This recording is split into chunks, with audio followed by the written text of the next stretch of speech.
Good morning from the heart, May 9th, the fall. Genesis 3, verse 3. Of the fruit of the tree which is in the midst of the garden, God has said, "You shall not eat it, nor shall you touch it, lest you die." Eve went from the side of her husband, viewing the beautiful things of nature and God's creation, delighting her senses with the colors and fragrance of the flowers and the beauty of the trees and the shrubs. She was thinking of the restrictions God had placed upon them in regard to the tree of knowledge. She was pleased with the beauties and bounties which the Lord had furnished for the gratification of everyone. All these, said she, God has given us to enjoy. Eve had wandered near the forbidden tree, and her curiosity was aroused to know how death could be concealed in the fruit of this fair tree.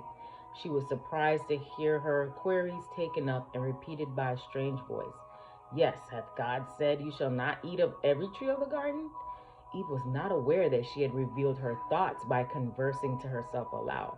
Therefore, she was greatly astonished to hear her queries repeated by a serpent. She really thought the serpent had a knowledge of her thoughts and that he must be very wise.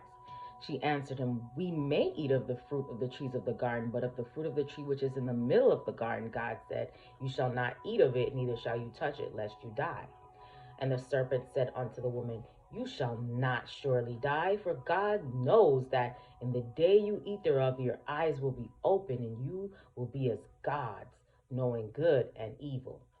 Eve had overstated the words of God's command. He had said to Adam and Eve, "But of the tree of the knowledge of good and evil you shall not eat of it, for in the day that thou eatest thereof thou shalt not surely die."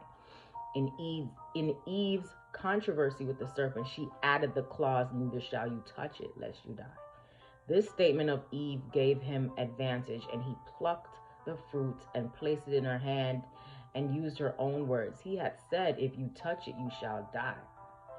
You see, no harm comes to you from touching the fruit, neither will you receive any harm by eating it. She ate the fruit and realized no immediate harm. She then plucked the fruit for herself and for her husband. Adam and Eve should have been perfectly satisfied with the knowledge of God in his created works and by the instruction of the holy angels. It was for their happiness to be ignorant of sin. Hope you have a great day today. Live from the heart.